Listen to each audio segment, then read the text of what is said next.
1 week, I guess. Holy shit, Kevin! Wow. What?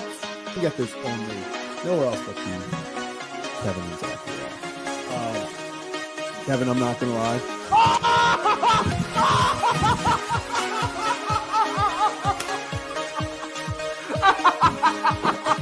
Now we're not look at this. A carved penguin. There it is.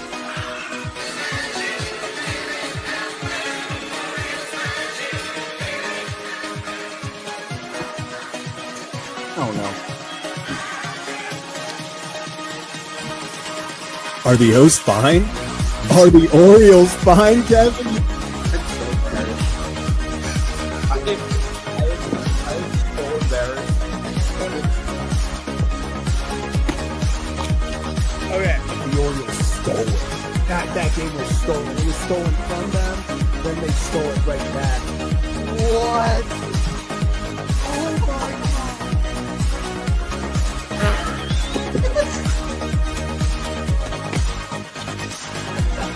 Wait, what's going on? What is happening? What is going? Was it a diving play? He bobbled the ball. What is happening? Are they challenging it? No. Other wall. No. Kevin, I don't know what you saw, how much you saw. I've been chugging champagne. Sure, I spilled a lot, but what a game, man. He will be the legendary Birch Fish! How about that? Birch Fish fans, stand up. We did it. What can I say? What can I say? They can never make moves when I just am ready for a move. It has to be whenever I either have not gotten sleep, anything. That's when we got to strike. That's when they love to strike. But nevertheless, let's get this show on the road. The Baltimore Orioles.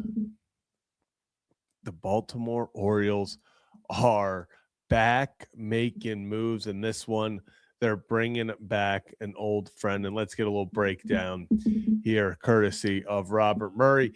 Zack Eflin returning to the Baltimore Orioles on a 1-year $10 million contract with the O's, $5 million in salary for 2026, $3 million signing bonus, $2 million buyout. The buyout the buyout and option can both increase by $1 million with 15 starts in 2026 and an additional $1.5 million with 20 starts, an additional $2.5 million with 25 starts.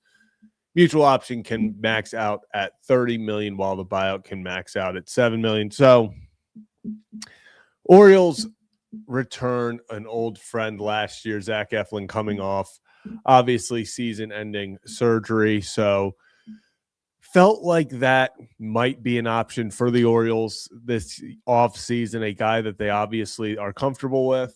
I'm going to make this smaller.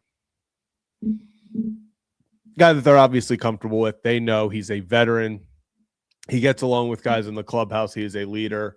I think this is very much, I see people talking about liking it as a depth move. I think this is a depth move. I think this is Zack Eflin wants kind of like a 1-year prove it deal, 1-year deal to be like, okay, I'm back, I'm healthy, I can be the guy that I was in 2024, which we'll get to in a moment. Obviously, in his time in Baltimore in 2024, very impressive, but you're hoping if he returns to that form, this is a very, very good signing for the Orioles, and I don't think it's going to be the signing. We talk about that a lot. What is the move versus a move? This is a move, I believe. I don't think this can be the move. I don't think this replaces a Ranger Suarez, a Framber Valdez, a Freddie Peralta, a move like that. This isn't a needle mover. But what this is good depth. This is a good piece to now, if you have Dean Kramer and Zack Eflin fighting it out for your 5, if you go out and get a guy, I think this is a fantastic move. I think this is a move that gives you a lot of depth. It gives you a lot of flexibility. And shoot, who just brought it up right here? Shoot, I literally just saw something. Yeah. In terms of, gotta have depth. Look at the Dodgers. Dodgers had 17 players start for them as a pitcher last season. So yeah, I agree. You need to have depth. And you need to have guys that you can rely on. And Zack Eflin is a guy you can rely on. He has had injury history.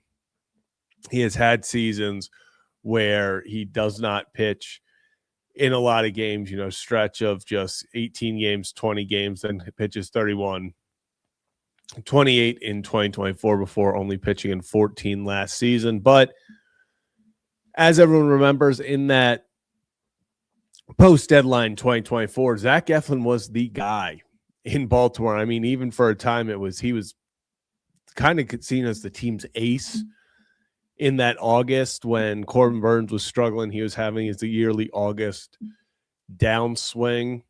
And Zack Eflin, across 9 games, had a 2.6 ERA, 55 innings pitched, 5-2 record. He was kind of that stability. And so I think this sets it up really well for that stability. Like I said, I don't think this is a move that it's not flashy. It doesn't. Suddenly people aren't going to be purchasing the World Series tickets in Baltimore because, Zack Eflin's added to the rotation. But what I think it does is it adds quality depth. It adds depth in a position that, like we just brought up, like I just said with the Dodgers, 17 Dodgers starting pitchers were used last year. It's a lot of starting pitchers. You're going to need depth. We joked about in 2024, before the season, when they added Burns, obviously Means was coming back. Bradish was supposed to come back. We kept joking. We're like, man, the Orioles have too much starting pitching. Like they had 9 guys that could be starting pitchers. And by the end of the year, you're sitting there and we're like, hey, can anyone pitch for the Orioles? Do they have anyone that can start?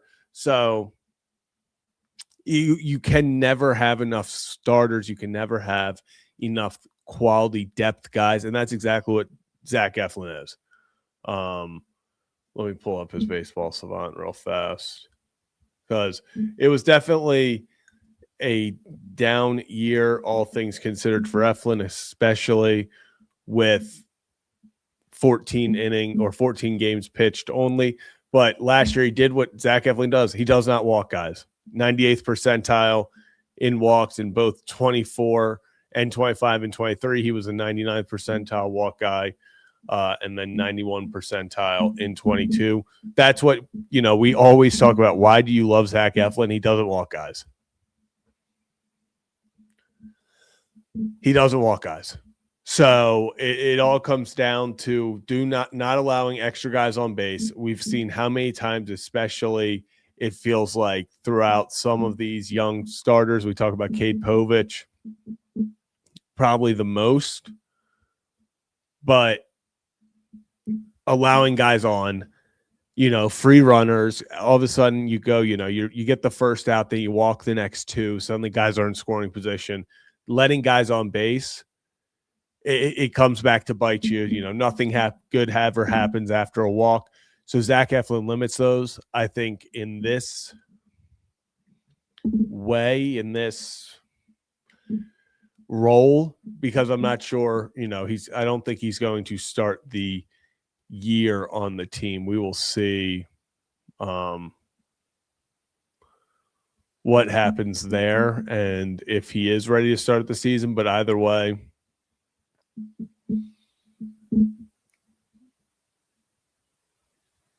and I think it's going to be a lefty either way, just because I think I'm still big on Ranger Suarez.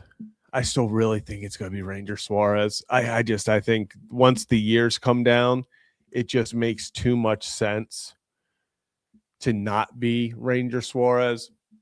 Also opens up, some potential trade possibilities. But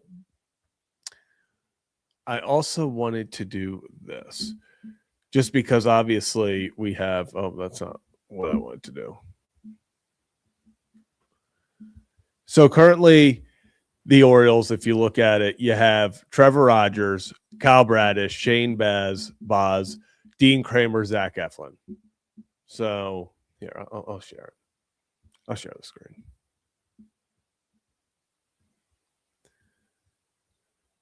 So already right here, I mean, this is not the worst rotation. Like right here, 2 years ago, heck, last year we would be killing for this. But it also allows you to have depth. Obviously, Suarez, we'll see. He's on a minor league contract. We'll see if he makes the team out of the pen. Tyler Wells is another guy that being out there, we'll see what happens with him. If he's going to be kind of progressed as a starter or a reliever, he has that high upside in both roles. I mean, in 2023, he was one of, if you're not your best starter for the beginning of it.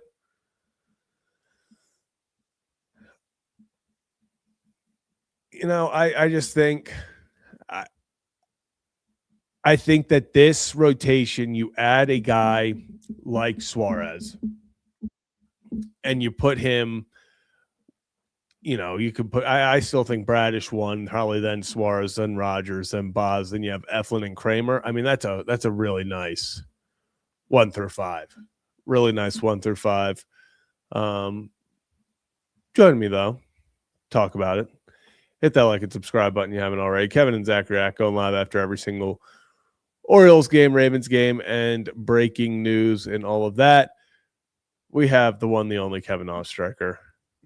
Kevin, we're always making moves when just can never be a normal. I guess this was the normal-ish time, but I got no sleep last night, Kevin. So I was like laying in bed. I was like, God.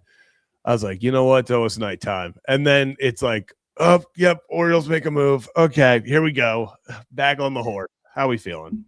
Yeah, I mean, I think this is it's a fine depth move. You know, definitely. I don't want it to be the last move for them as a starter. Again, like if they get a top of the line guy, I mean, depth is good. They need depth, and it's kind of we understand that with some of the injury risks with some of these guys. I mean, you need to be 7 or 8 starters deep, and you figure out the rest later. So yeah, I mean, there's the conversation, yes, about who gets quote unquote pushed out if they do end up signing a top end guy.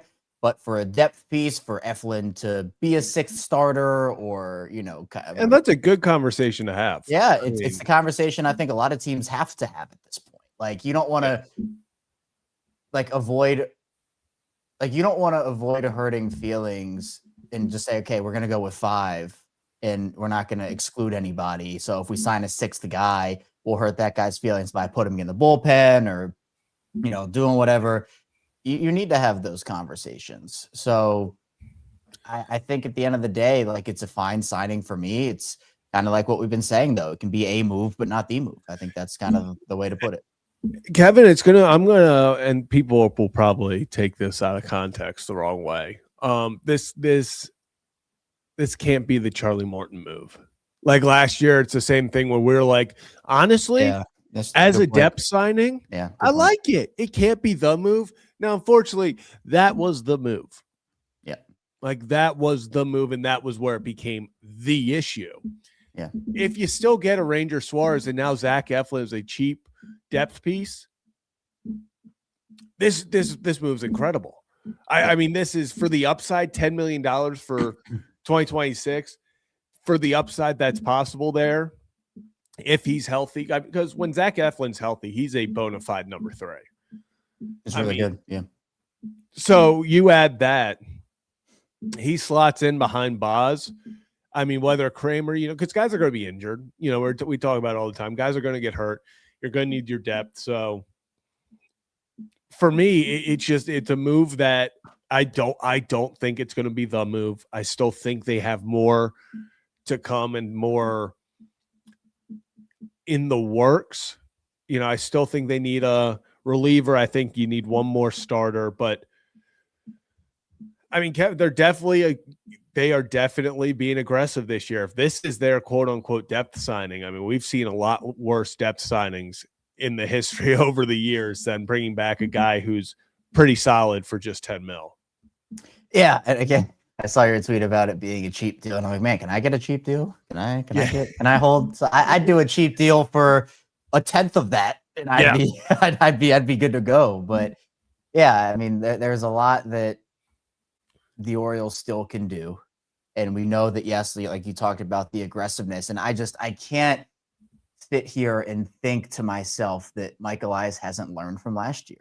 And so I think that the difference this year is, hopefully going to be, all right, depth signing, great. But unlike the Charlie Morton move, this will not be the end of what they plan to do. And, spring training is not far away, but it's also not close. There's still time to figure things out. And, obviously with Imai and the whole situation with him, once that market, I've seen people talk about in the chat, once he signs, I think the market will kind of fall into place after that.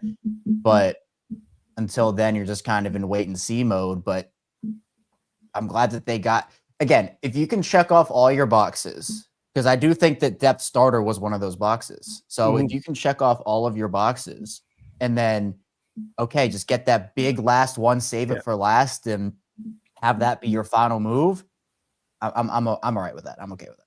Yeah, I mean, you look at right now, they start with Leody Taveras, who I think is being underrated. I think if he makes the team, he is someone who has upside to be a defensive replacement. I don't think he's, breaks the bank, anything like that. Bring Kittredge back. You get Ryan Helsley, Pete Alonso, obviously. You then get Zack Eflin back. Am I missing someone? I feel like I'm missing someone. Shane Baz. Yeah. Get Shane Baz. It just feels like they're being aggressive, but they just need that one more. They just need that one more move, like you said, because if you add a Ranger Suarez to that, Taylor Ward as well. I knew I missed one. Taylor Ward. Yeah. That was forever ago. What Grayson Rodriguez has been. I know. It seems like that feels like 3 months ago.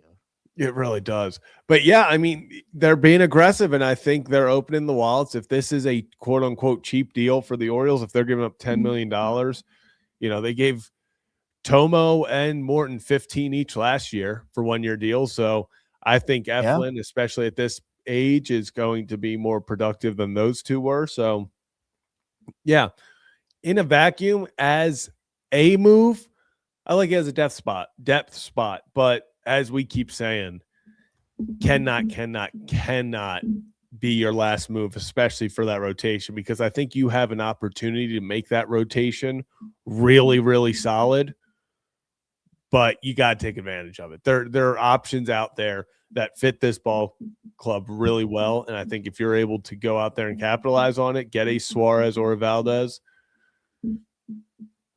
I think you're in a really, really good spot.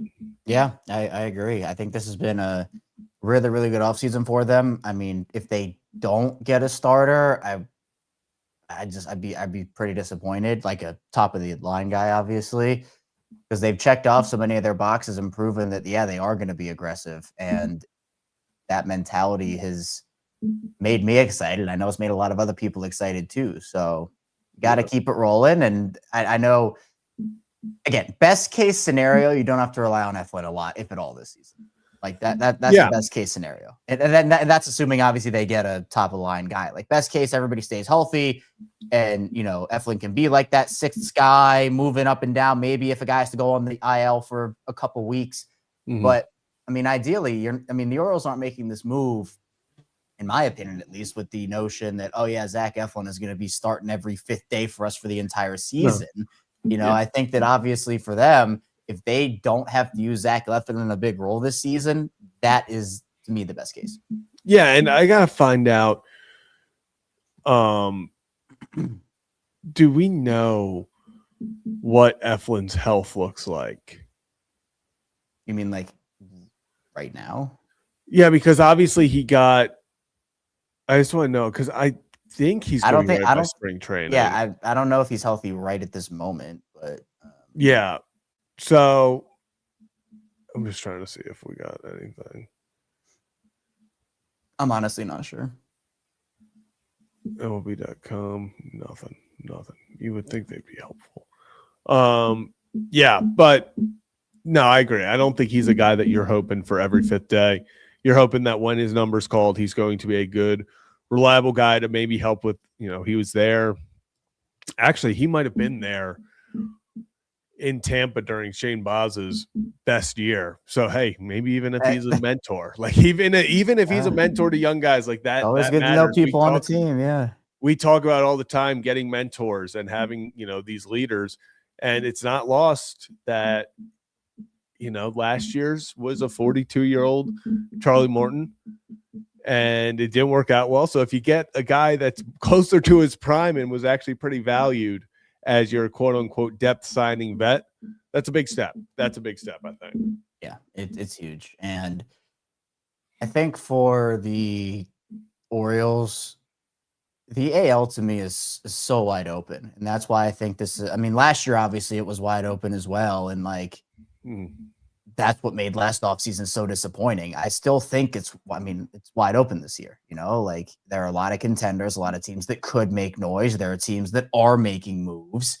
But to me, this is an opportunity for you to really, really make some noise and put yourself ahead of the pack, because again, the Orioles can make all of these signings and all of these moves, and it's absolutely going to increase the floor and the ceiling.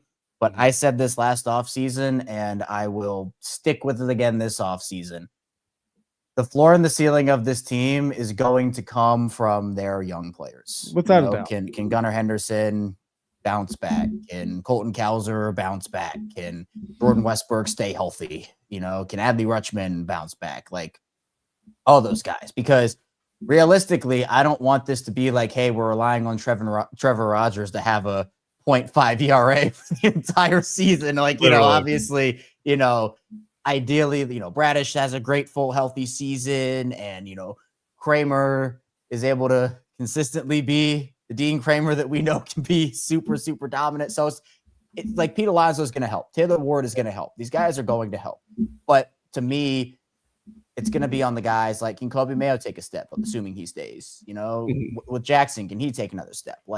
There are still so many avenues for improvement that go beyond the free agent market or the trade market. I'm just glad we're not talking about those as the only areas for improvement, because last year it was okay, they barely did anything in the offseason. So now you have to, those guys are going to have to be the ones to step up.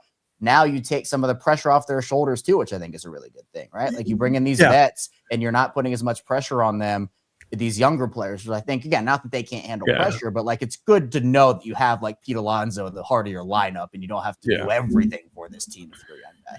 Yeah, and we've talked about the protection it brings. Gunnar finally having a guy to protect him, Taylor Ward helping, being an RBI guy. It just feels like it's the pressure. It's allowing these guys, this young core, because you hit the nail on the head. That core, how far they go is going to be the best route for the Orioles to get back to where they want to be. Pete Alonso can hit 40 home runs, driving 130 next year. But if Gunnar is having a disappointing year, if Holiday's having a disappointing year, Cowser's having another disappointing year, Westberg's often on the injury list all year, Adley's having a disappointing year, I don't know if that's going to make up for it. So I agree. It's you brought these guys in to hopefully protect them and help boost them. But, this team is going to live and die by its young core still. They need to take that next step. And that's why I think you feel so confident with Albernaz and the crew he's brought in, because so far it's been nothing but incredible reviews from almost every coach there about, okay, this coach that they got, people love him in the industry. They think this guy's a rising star. They think this guy's a rising star. And hopefully you're out there and they are improving and they are getting the most out of these guys. Because if you get the most out of this team, upside, this team has as much upside talent-wise as anyone in Major League Baseball. Yeah, and that, again, yes, has a lot to do with the fact that they're young guys, or, they're going out there and will hopefully at least be a big, not only a big part of the team, but the main reason this team wins games. And, I think a lot of last year, Zach, I mean, not to like rehash those wounds because they were pretty bad, but like it was, pulling guys out or pinch hit decisions and weird bullpen rotation. And honestly, like the conversation with Mark DeRosa is what I keep coming back to of like guys need to know their roles. And when guys don't know their roles, it just makes things weird. Like to me, it can even like make things awkward, I'm sure, of just like, I was brought in here to do something and you're just switching things up. Like, I don't know, again, what the internal discussions in that clubhouse were, and then we kind of see like the opposite being said. And we're like, okay, this is a breath of fresh air here. This is, I think, what everybody's been hoping for. So yeah, I'm excited for this season. Obviously, I really want to do a stream where we can celebrate a top line starter coming in. That to me is the last step. They get Ranger Suarez, the stream's going to be legendary. Stream is going to be legendary. That's for sure. But if you're new to the channel, hit that like and subscribe button. We are going to do 2 birds, 1 stone, just because we don't feel like setting everything back up. So we are just going to talk our little recap on the day for football and all of that. But we'll finish off with final thoughts about the Orioles and answer some questions as we go along as well. But Kevin, still alive. Still alive. Wow. Unreal. I mean, did you see this? Like, Kevin, just overall thoughts. Because I'm speechless about it. Yeah, well, I never want to root for the Browns ever again. That was a horrifying out-of-body experience that I never want to experience again. So, yeah, hopefully we can be done with that. Yeah, I mean, Pittsburgh is just a hilarious team. Like they're just a hilarious team. 4th and 1, you run a go route with Scotty Miller. 3rd and 1, you have an opportunity to really put the game, in my opinion, away. And all of a sudden you have a false start, which pushes it back to 3rd and 6. Chris Boswell just like shanks a 50-yard field goal. And I didn't know, they said it on the broadcast that like he was like 1 for 6 in Cleveland on his field goals. Just like craziness. Unreal. And Kevin, even his 2 makes like weren't like the prettiest. Like he was definitely, you could tell he was struggling. So I wasn't surprised when he absolutely shanked it. I guess let's rip the Band-Aid off. Do you think Lamar plays? I genuinely don't know. Like I genuinely don't know. I guess my first answer would be yes, but I don't know what he's feeling. I don't know how bad that injury actually is. I mean, at least like silver lining, if he does play, he would have had a week, like a full, essentially 2 weeks to rest. The lower body injuries would probably feel better. Exactly. So, I mean, I don't know. I don't know. Yeah. And I mean, the DK Metcalf suspension is suddenly a big deal again. I think that ends. I think that ends their season. I think that is what ends their season. They just don't have anything without him. And now I see Will talking about Washington breaking his arm. So he's done now. I don't think they have enough. And Baltimore's been. I said this because I did a little celebratory. I'll get back into my celebratory outfit real quick. We got the sunglasses, and then oh my gosh, Kevin, I didn't know we were doing this. I know. Sorry, that's kind of impromptu. And then I did the. Wait, no, wrong. Wait, no, I did. Okay, and then I did the. We got the. Was it perfect timing? Yeah. So, but and I said I was going to, and actually on the squad show on we're actually doing it on Tuesday because Wednesday I found out it's New Year's Eve. We're gonna have Q do it, we're gonna have Sam do it, so we're all gonna do it together. But perfect timing, Shadur Sanders. I mean, it definitely was not Shadur's game. It was no, it was not. I mean, 10 quick points. That's all they needed.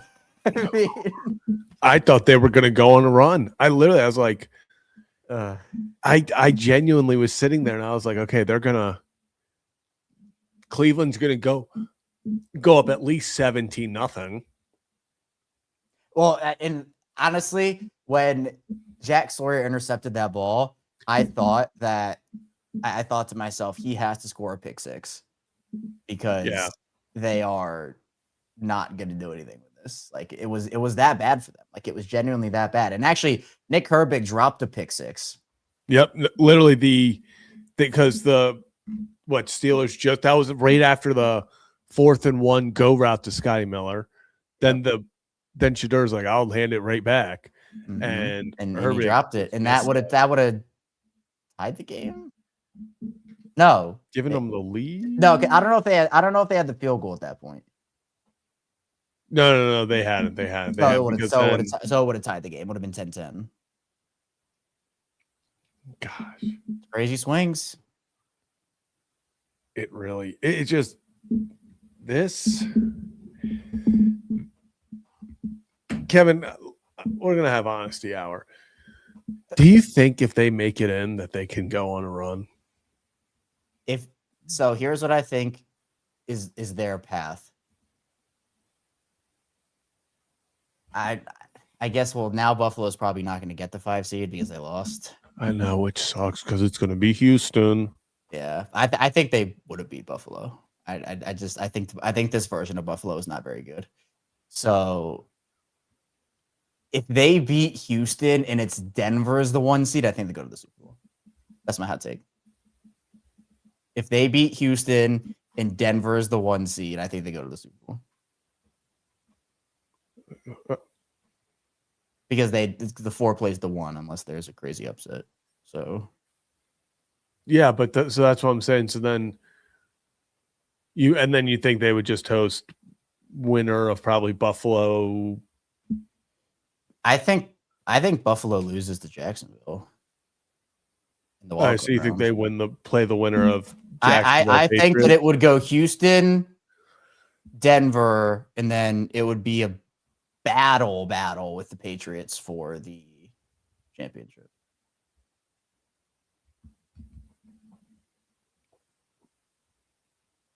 That's where I am with that. Kevin, I've said before and I'll say again. This will be the dumbest year the Ravens could ever win the Super Bowl. This would be the dumbest, and they have won on some dumb years. 5 weeks without scoring a touchdown. That 2012 backing into that, this would be the most Ravens to win the Super Bowl year ever. It'd be absolutely crazy. I don't even know the words to describe what it would be. I mean, they obviously have to win first against the. Oh, Kevin, I'm talking about that 0.01% chance. Oh, okay, yeah. I'm not saying this is what they're going on a run. I still think I know they look weak. I still think if Buffalo can't represent the AFC this year, I don't know when they will. Buffalo has too many roster holes. Genuinely. Yeah, but Mahomes ain't in it. I'm not saying that this is they got the best team, but Mahomes ain't in it, and I think that gives you the best chance. Well, I mean, yeah, but at the same time, Who do you think the best team in the AFC is? Patriots? Yep. I think with Milton Williams, they're the best. Because Milton Williams clears up a lot on that defense, and yeah. I mean Drake May is good, man. Drake May.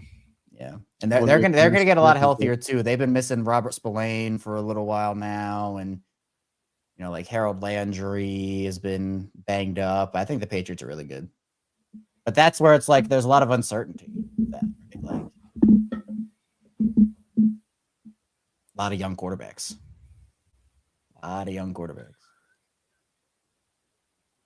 Does Snoop win it all? Don't even get me. I'm very happy that at least that conversation gets taken away for a week, and we don't have to have that. Because hopefully all the attention will be on how bad Pittsburgh blew this. Hopefully. Kevin, I have a question for you. And I'm not saying this is going to happen, but I brought it up to my friends. You're going to hate this question. You're going to hate that I put you in this situation. Snoop wins in Pittsburgh. Snoop then beats the Texans. Lamar's fully healthy. Are you this MVP's MVP? You give Lamar the ball? Or are you playing for some reason? Or are you going hot hand? I'm giving Lamar the ball when he's healthy. All right. I agree. But I just know there are some people who really. I saw this tweet and it's and I talked about it last night. It sucks because it's so obvious. Half of the Ravens, when Lamar's quarterback, like half the game plan is, hey, Lamar, can you save us? Game plan. It is a like, hey, Lamar, can you save us? And then with Huntley, they're like, all right, let's run a game plan. Like, let's execute things. And it's like, why can't we do that with Lamar? We'd be unstoppable. Yep. I agree. That's the most frustrating thing. No, I agree though. If Lamar's healthy, I don't care if Snoop got you all the way to the Super Bowl. If Lamar's healthy, you send him out there. Yeah, it's not even close. I mean, and I think Huntley's awesome. Like, genuinely. When is Huntley going to get like a 2-year? He should get Cooper Rush's money. But I'm saying with the Jets, like, when's he getting that starting job? I think he's just become a better quarterback at this point. So. Like, he came back to Baltimore a better quarterback. Oh, without a doubt. He looks good. I think he ends up winning. I think he ends up playing this week.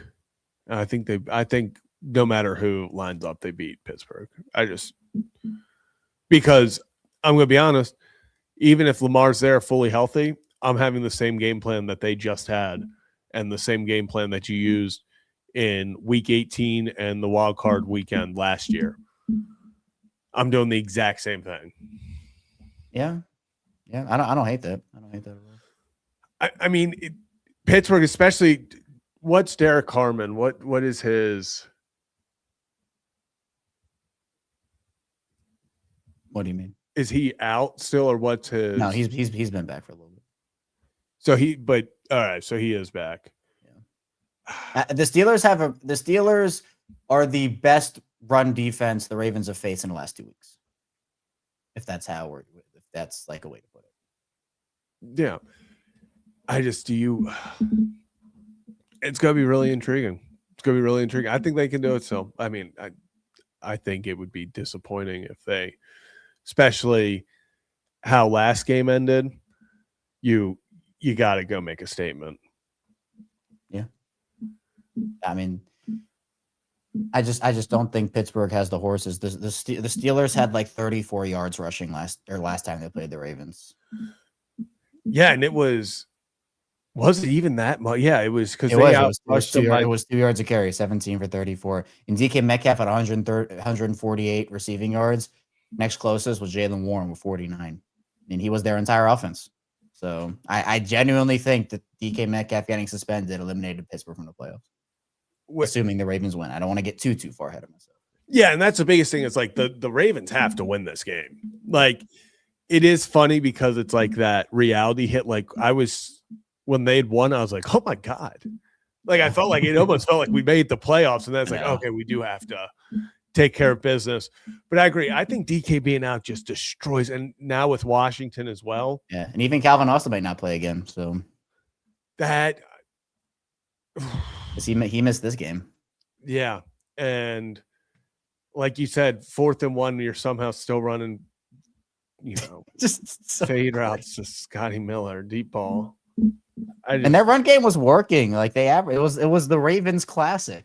Like the run game was working, and they just went away from it for some reason. I don't get it. I will say I hate that they are just stealing the Ravens spin-offs of the tush push, just bar for bar, word for word. Yeah.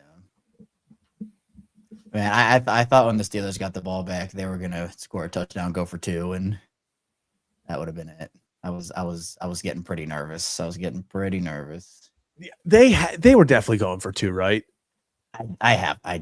Because like the way that they were. Oh, actually, so want to get into this. I'm assuming you watched the Buffalo game. Yeah. just your thoughts on that decision to go for 2? I think it was the right. I think it was the right call. I think it was the right call.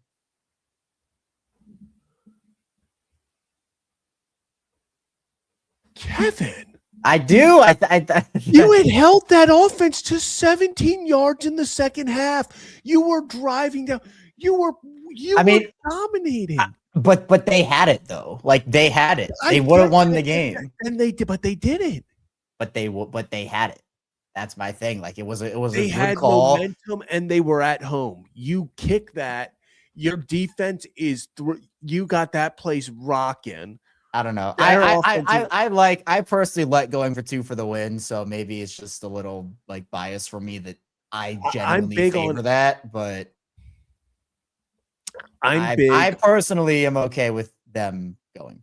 I'm big on away. If you're away and you're stealing momentum, you go for 2 in the quick like kill shot of like we're gonna just win this right here. If you have momentum and you're at home, I'm kicking that. That's just me. I mean, I get it. I understand. Like, I do understand where you're coming from. Josh Allen had some pretty Looney Tunes plays today. Josh Allen was not good. He was just straight up not good. Kevin, I think I'm gonna talk myself into Ravens Super Bowl. I think that's all we can do right now. That's all we can do. It really is. But Kevin, final thoughts as we wrap this thing up. No, go get a top line starter and go win in week 18. That is my plea. So yep.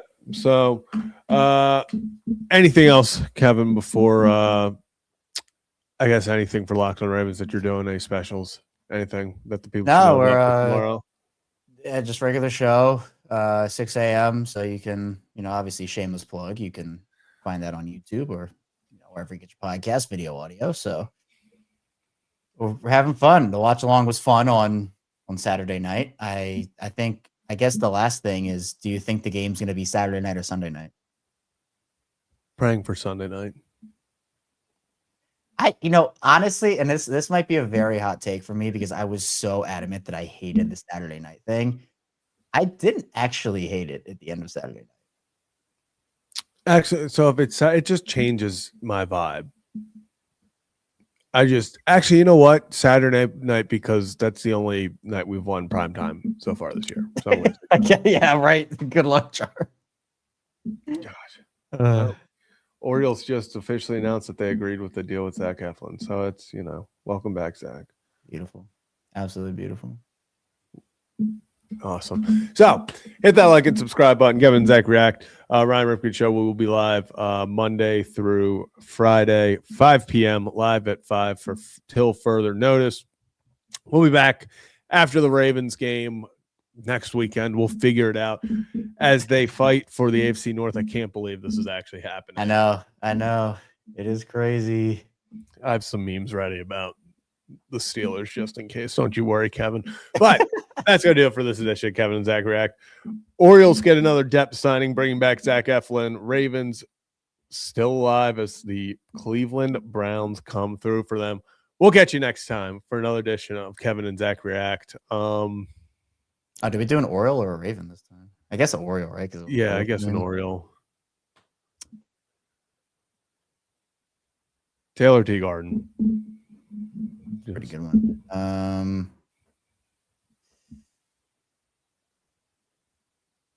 I'm gonna go with Dwight Smith Jr. Oh, love it.